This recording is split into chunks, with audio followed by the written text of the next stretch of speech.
Je le savais que vous n'auriez pas les couilles. Je le savais. Donc ouais, l'épisode ça va un petit peu conclure tout cet arc autour d'Hadès, etc. Malgré le fait qu'il reste 2 épisodes après. Donc voilà, donc tout le monde est rentré à Storybrooke sauf Killian puisqu'il est mort à différents endroits. Le portail est conduit comme ça à différents endroits, donc Crumple est dans son coin, Zelena et Hades sont dans leur coin, et puis le reste de notre groupe est dans son coin.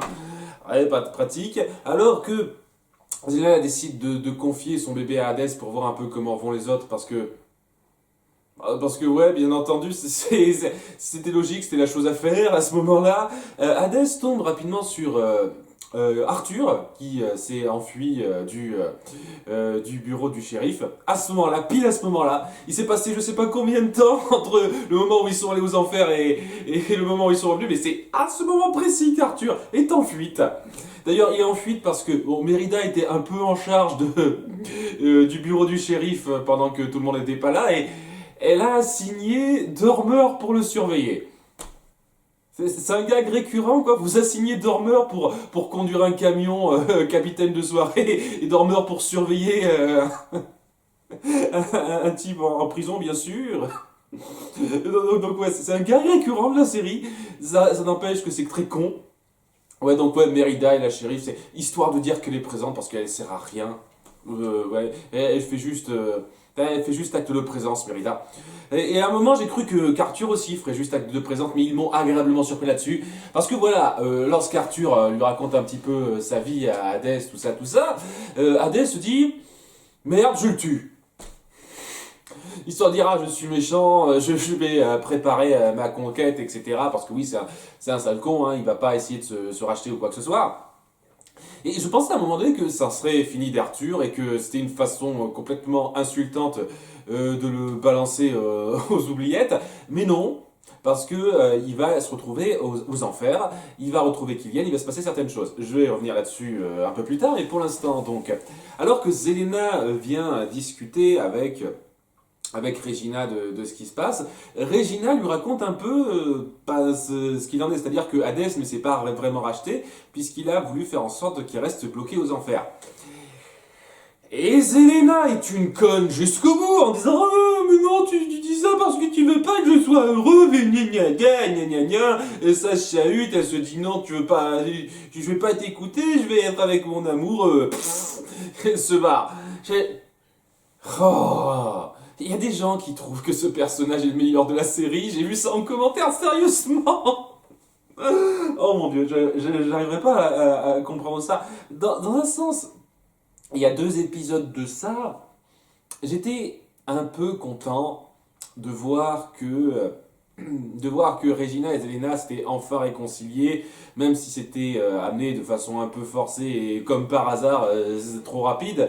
Mais au moins, ça changeait la dynamique que je n'aimais pas entre elles deux, où Zelena arrête pas de faire la jalouse et Regina essaye de la maintenir. Mais là, ils ont essayé de nous faire une dernière piqûre de rappel parce qu'après, j'espère vraiment qu'après cet épisode, on va complètement changer cette dynamique et on la reverra plus parce que ça m'a gonflé pendant un bon moment ce truc-là. Mais voilà, quoi, c'est une histoire de faire une piqûre de rappel. Merde, Zelena, elle t'a confié le bébé de Robin des Bois malgré le fait qu'il soit réticent. Elle a été d'accord pour que tu essayes de changer Hadès et que tu puisses vivre avec lui. Pourquoi elle te mentirait à ce moment-là maintenant? Pourquoi elle essaierait de te ruiner ton bonheur juste pour te faire chier à ce moment-là? Pourquoi elle serait pas sincère à ce moment-là? Arrête d'être conne! Ah! Donc ouais, Zelena joue la grosse débile durant cet épisode où elle se fait complètement berner par Hadès qui lui dit ouais, les autres ne veulent pas me croire et tout et tout. Si besoin, on va être obligé de faire preuve de force pour pas qu'ils s'en prennent à nous, etc. Et Zelena tombe dans le panneau comme une quiche, une grosse quiche. Pendant tout l'épisode, je vraiment détestais ça, quoi. C'est, comme je dis, c'est la relation Belle Rumpelstiltskin bis, mais en Belle encore plus bête, quoi. Pendant que Emma est un petit peu sur les nerfs parce qu'elle peut plus revoir Killian, etc., elle cherche à se venger et tout et tout, et pendant ce temps-là, Robin et Regina veulent s'infiltrer dans la maison, c'est la mairie, ouais c'est ça, la mairie dans laquelle ils se sont réfugiés grâce à un super sort ultra puissant de protection, via un passage secret qu'elle connaît, parce qu'il y a tout le temps des passages secrets pour tout. Donc, je sais pas, est-ce qu'il y avait ce passage secret, est-ce qu'il a été évoqué avant, je n'ai pas souvenir. Peut-être que je me trompe, hein, n'hésitez pas à me le dire ça, mais ouais, donc Robin et Regina décident de s'infiltrer par ce passage secret pour récupérer le fils, la fille de Robin et Zelena. Il y a une petite conversation entre eux qui a bien mis en place un léger death flag autour de Robin où il est un petit peu en colère contre Regina pour avoir confié son enfant à Zelena, mais où il reconnaît après que, ouais, je vois ce que tu voulais dire, tu voulais lui laisser une chance, et tout le monde mérite qu'on lui offre une 36e chance, bien sûr, donc il se réconcilie, il lui dit « Mon futur c'est avec toi, nous vivrons ensemble à tout jamais, je ne vais pas du tout mourir dans pas longtemps, non, non, non, non, non !» Maintenant que j'y réfléchis, c'était tellement évident. Donc oui, pendant tout ça, Emma est complètement sur les nerfs. Elle essaye de trouver un moyen de s'en prendre à Hades, de voir comment le battre. Elle fait un petit crochet devant chez Rumpelstiltskin. Enfin, elle vient le voir alors qu'il se rend chez le père de Belle, qui nous la jouait. Je vais pas la réveiller avec mon baiser d'amour sincère parce que je veux pas qu'elle tombe entre vos griffes à nouveau, et je n'accepterai de la libérer que si vous acceptez de vous barrer. Voilà. Voilà donc un conflit pas du tout usé, et c'est là que Regina, qui savait je ne sais comment que Rumpel se trouvait chez le père de Belle, s'y rend pour empêcher Rumpel de torturer le père de Belle. Ça l'empêchera pas de le faire plus tard, mais bon, si ça se trouve il va pas le faire du tout avec ce qui va se passer à la fin de l'épisode, pour lui demander si elle connaît pas un moyen de tuer Hadès, et apparemment non. Enfin peut-être si, mais il veut pas lui dire. Parce que il va être au courant d'un truc dans cet épisode dont je vais parler tout de suite, qui s'avère être le cristal de l'Olympe. Un élément qui n'a pas du tout été évoqué dans les épisodes précédents et qui va servir de gros Deus ex machina dans cet épisode. Et Deus bien souligné, hein, ça tombe très bien puisque ça vient des dieux cette connerie-là, parce que voilà, le cristal de l'Olympe c'est une espèce de cristal ultra puissant qui peut tuer n'importe qui, et pas juste tuer n'importe qui, ça va faire disparaître, c'est-à-dire leur âme est détruite, ils ne vont nulle part. C'est ce genre de truc, quoi. Un truc ultra puissant. Lorsque Zeus a enfermé Hadès dans les enfers, il lui a laissé ce cristal brisé, parce que, ouais, il voulait qu'il le garde, le cristal brisé, pour une raison X. Honnêtement, Zeus fait une apparition, et dès lors que j'y pense, c'était quoi qu'est-ce qu'il voulait, etc. J'y reviendrai ça. Mais ouais, donc maintenant qu'il a le cœur qui remarche, il peut reforger ce cristal de l'Olympe pour l'utiliser à sa convenance et avoir les pouvoirs sur tout et tout. Et donc oui, Rumpelstiltskin est au courant pour le cristal. On ne sait comment, parce qu'il sait tout, c'est le ténébreux, ultra giga ténébreux, tout ça, j'imagine. Et il essaye de marchander avec Hadès pour sa protection contre un petit morceau de cristal. Hadès refuse. Voilà, ça va lui revenir dans la gueule à la fin de l'épisode. Et donc, voilà, pendant tout ça, donc pendant que Regina et Robin s'infiltrent dans la mairie, qu'Emma cherche désespérément un moyen de battre Hadès, il y a toute une intrigue, et je pense que c'est la meilleure partie de l'épisode pour moi, où Arthur, donc fraîchement tué par Hadès, se retrouve aux enfers. Et bon, il n'est pas très content de l'apprendre, il a du mal il a un petit peu de mal à s'y faire au début, et puis Kylian est juste là pour bien lui faire reconnaître ça, admettre ça, et pour l'amener dans une quête afin d'aider Emma. Parce que voilà, il n'arrive pas à passer à autre chose, Kylian, il se dit que oui, avec Hadès qui est en liberté, je vais pas pouvoir passer à autre chose en sachant que Emma sera en danger. Donc il se dit que ouais, il y a peut-être moyen de trouver la faiblesse d'Hadès, et pour ça il va peut-être avoir besoin d'Arthur en lui disant ouais, tu sais, ici aux enfers t'as deux possibilités, soit tu montes au paradis, soit tu descends beaucoup plus bas où c'est l'éternel tourment, tout ça. Tu préfères quelle option, toi? Arthur dit la première, donc peut-être que tu pourras te racheter en faisant une sacrée bonne action, en m'aidant, et donc ça convainc un petit peu Arthur de faire ça. Il décide tout d'abord d'aller rechercher dans le repère, dans l'antre d'Hadès, s'il n'y a pas les pages qu'il avait piquées au bouquin dans l'épisode, je ne sais plus combien, 15 me semble, oui, il faut que je me souvienne bien de tout ça, et Hadès étant un peu stupide, il ne les a pas gardés sur lui, il les a bien laissés là. Ils finissent par le trouver grâce à Arthur, grâce à une petite combine d'Arthur, et histoire de dire il ne sert pas à rien. C'est très intéressant, quoi. Ils essayent vraiment de donner une petite importance à Arthur là. Et grâce à ça, il finit par comprendre que la faiblesse d'Hadès, c'est le cristal de l'Olympe. Seulement, voilà, il faut qu'il fasse parvenir cette information à Aymar. Et ça va pas être simple, ça. Il se dit, ouais, il y a peut-être moyen d'y arriver grâce aux cabines téléphoniques qui permettent de parler au monde normal que Cruella a confisqué. Il essaye d'en parler à Cruella, qui nous sort à nouveau une réplique que j'ai trouvée savoureuse. Aussi attirant que soit ce double sandwich, je n'ai pas très envie de vous le révéler. Oui, parce qu'elle veut que tout le monde reste aux enfers et souffre avec elle. Pas très sympa la Cruella. Mais à nouveau, ouais, ça collait bien au personnage. Elle était fun dans cette demi-saison. Je le cache pas, elle était fun à suivre. Et donc, elle le révèle quand même que le reste du livre, alors là c'est le truc que j'ai pas compris là, le ta gueule c'est magique de l'épisode. Kylian veut savoir où est le livre, c'est-à-dire il a les pages manquantes, maintenant il veut savoir où est le reste du livre. Et ben le reste du livre, elle l'a caché quelque part dans l'entrée de là où il a été torturé, là où Mila, Rumpel et Emma sont rendus pour le libérer. Et donc ouais, je vois pas pourquoi elle lui a dévoilé ça, Cruella, mais elle lui a dévoilé ça. Et donc il s'y rend avec Arthur. Et il y a un passage un peu bizarroïde, pas affreux, mais un peu bizarroïde, où étant donné que Hadès n'est plus là, les âmes de l'eau des âmes perdues arrivent à s'en sortir et essayent d'agripper Arthur. Et donc c'est pas un problème ça, mais le problème c'est que Arthur dit non, ne te préoccupe pas de moi, attrape le livre. Je veux dire, qu'est-ce qui l'empêche de t'aider et d'attraper le livre juste après? Il n'y a pas de, c'est pas pressé sur le coup. C'était quoi cette espèce de dilemme à la con qu'on a pondu? Bien entendu qui va aider Arthur et il pourra prendre le livre après. J'ai pas bien compris ce petit détail, cette intensité dramatique qui n'avait pas vraiment lieu d'être par rapport à ça. Et donc bon, il sauve Arthur. Il y a une autre âme qui essaye de s'emparer du livre parce que les âmes ont décidé de les faire chier tout de suite pour je ne sais quelle raison. Et donc il y a un moment assez tendu, cette fois plutôt fort, où il sauve de justesse le livre, il l'empêche de justesse de tomber dans le fleuve des âmes perdues. Là j'ai bien aimé ça. Et puis, alors le gros ta gueule c'est magique de l'épisode, en ayant complété le livre des contes de fées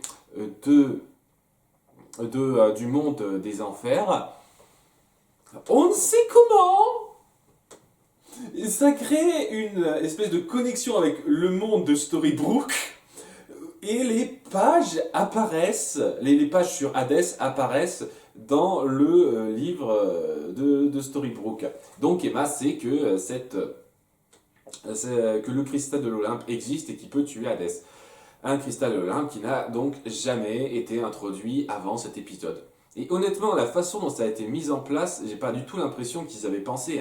Je veux dire, la fin de l'épisode sur Liam et son frère, 15 à nouveau il me semble, c'était l'histoire reposait sur le fait que à la fin, Hadès s'était emparé des feuilles et la première chose qu'il a dite, c'était en regardant l'image de lui et de Zelena, personne ne sera pour nous deux. C'est comme si c'était le truc qu'il voulait pas qu'ils sachent.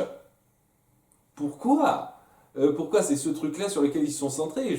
C'est très dommage parce que vous auriez vraiment pu faire des allusions à ce cristal avant. Et si quelqu'un en a repéré des allusions à ce cristal, qu'il n'hésite pas à me le dire, mais je sais pas souvenir une seule seconde d'avoir vu une seule allusion à ce cristal avant cet épisode.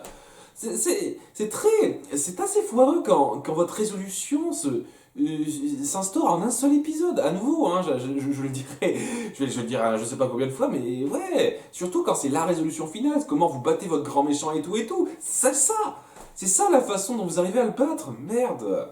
Waouh. Je trouve ça un peu foireux, sincèrement. Donc ouais, maintenant Emma sait que il y a ce cristal qui peut le battre, et ça lui donne du poil de la bête pour s'attaquer à la protection de la maison, ce qui permet de créer une diversion sans le savoir pour que Robin et Regina approchent de leur bébé et que Hadès revienne juste à ce moment-là pour les menacer avec son fameux cristal et tout et tout. Ça amène un moment relativement touchant où il menace de les tuer, enfin il dit pas qu'il les menace, il dit je vais vous tuer, et où Robin des Bois se jette devant le rayon du cristal de l'Olympe pour sauver Regina, et donc il meurt en héros. C'est triste tout ça. Au même moment, Zelena essaye de stopper Emma, et c'est en se faisant qu'elle apprend qu'il existe un moyen de tuer directement Hadès dans les pages du bouquin qu'elle a amené avec elle. Et elle se la joue encore. Ah, vous voulez tuer mon chéri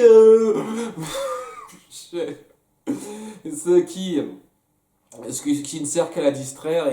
Et quand j'y pense, c'est un peu dommage parce que ouais, j'aime beaucoup, je le redis, j'aime beaucoup la petite histoire avec Arthur et Killian dans les enfers, mais ça rend presque cette quête un peu inutile sur pas mal de points en fait. Par rapport à ce qui se passe, je veux dire, on aurait juste pu avoir Rumpelstiltskin qui aurait dit à Emma comment on peut tuer Hadès, et c'est tout. Et toute la quête de Killian et d'Arthur aurait servi à rien.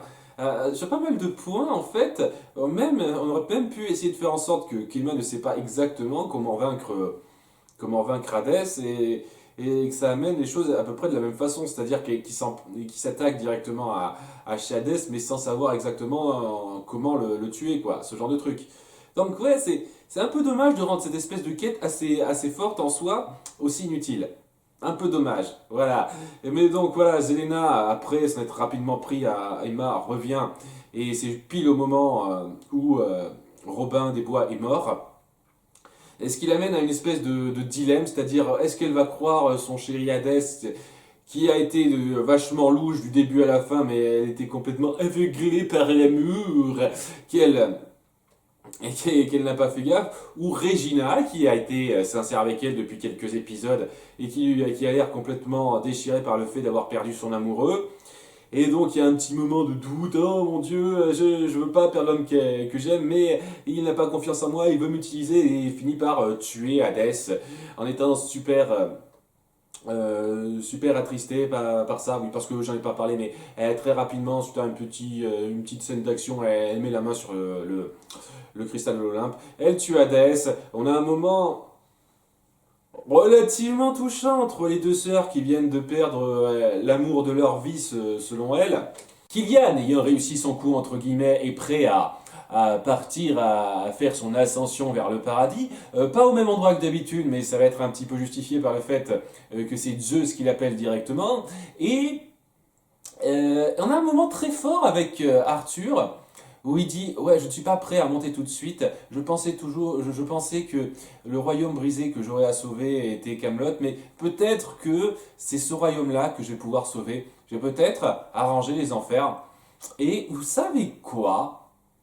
J'adorerais voir une mini-série, un spin-off autour de Arthur qui doivent lutter contre les différentes personnalités aux enfers qui essayent de les diriger, et qui essayent petit à petit d'amener de l'ordre et une meilleure ambiance, un meilleur train de vie dans cet univers-là, quoi. Ça serait une quête intéressante à suivre.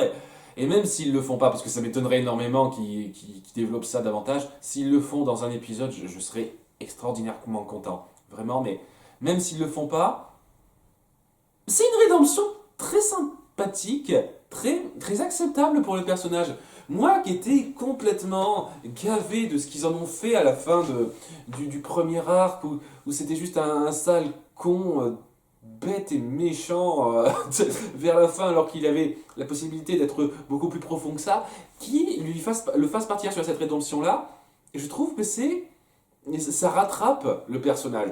Et ouais, même si c'est une façon de lui dire au revoir et qu'on le revoit plus, et ben c'était un au revoir qui rattrapait bien le coup. Et voilà, malgré le fait que leur quête, d'un point de vue purement technique, scénaristique, aurait pu être assez dispensable, très sincèrement, est assez dispensable, mais j'aime bien la façon dont ils ont fait progresser Arthur dans cette espèce de nouvelle rédemption qui s'est créée. Donc j'aime bien ça.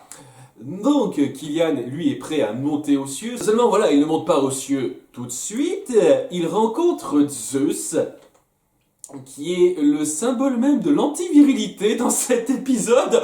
Waouh! Écoutez, je vous demande pas de faire un type ultra baraqué avec la bonne grosse barbe et tout, comme on a l'habitude de le voir, mais vous auriez pu choisir, je sais pas, un autre acteur qui donne pas l'impression de sortir de la série Glee, quoi. Il y a un problème avec certains de vos choix d'acteurs pour interpréter vos personnages. Des fois, je trouve ça assez dingue, quoi. Et surtout vos acteurs masculins. Vraiment, quoi, que ce soit Crochet, Merlin et Zeus. Waouh. Non mais ça va, vous ne connaissez pas Once Upon a Time, vous tombez sur ces deux-là, cette scène entre ces deux types-là. Et quelqu'un vous dit, eh ben c'est Capitaine Crochet et Zeus. Vous vous dites, vous vous foutez de ma gueule là.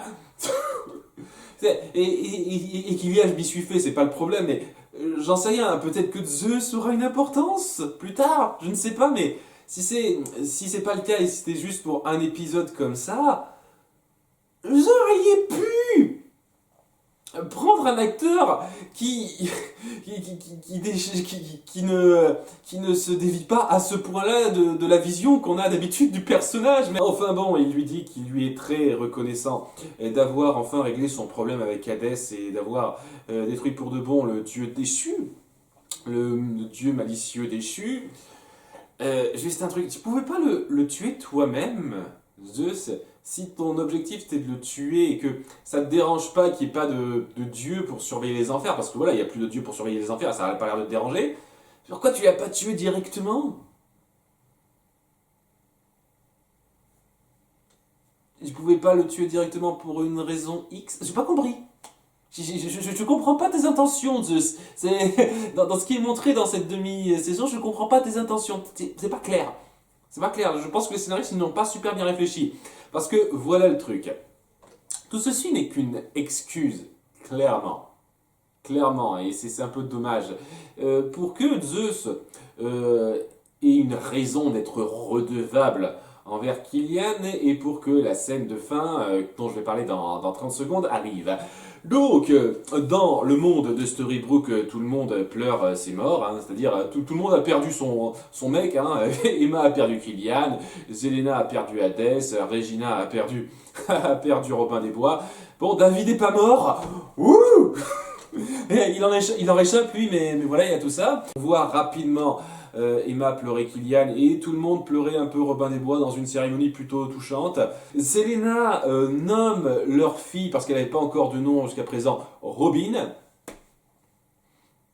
Waouh, créativité, hommage, on a déjà eu droit à ça avec Neil. Et avec Neil, il y avait plus de logique, ils n'étaient pas liés directement, c'était pas directement le nom du père, du personnage, quoi. Il y avait plus de signification là, c'est juste forcer la symbolique. C'est juste forcer. Vraiment.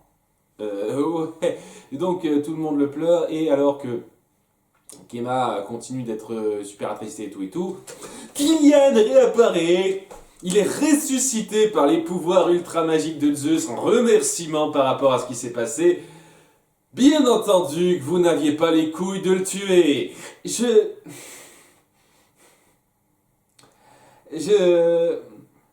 Je pensais, vous savez, que ça aurait été l'épisode où ils auraient eu les couilles d'aller très loin, c'est-à-dire pas seulement de tuer un perso récurrent, sachant que Robin des Bois, on sent clairement que c'est pas un des persos favoris des spectateurs. C'était comme pour Neil, malgré le fait qu'il était apprécié par certains, c'était pas un des persos préférés des spectateurs. Voilà, et donc vous avez cette tendance à ressusciter quand ça vous arrange des personnages qui eux sont populaires. Rumpelstiltskin était populaire, donc on pouvait pas le laisser mort dans la saison 3. Kylian est populaire, on peut pas le laisser mort dans cette saison-là. Vous n'avez pas les couilles d'aller loin. C'est dommage, c'est très dommage. Mais bon, Kylian est revenu, Emma est super contente et tout. Et on a une petite scène finale où Rumpelstiltskin se rend auprès des cendres de Hadès que personne n'a inspecté avant lui parce que, bon, j'imagine qu'ils étaient pris par leur perte. Ok, je leur accorde ça, et dans ces cendres, oh, comme par hasard, il reste un morceau de cristal de l'Olympe. Et donc, ouais, l'épisode lance sur un final où ce sera à nouveau Rumpelstiltskin qu'on devra gérer. Parce qu'on n'a jamais vu ça avant. Pendant un instant, je me suis dit, lorsqu'ils ont un peu expédié l'histoire avec Robin des Bois, que au moins ils n'allaient pas nous pondre le même coup de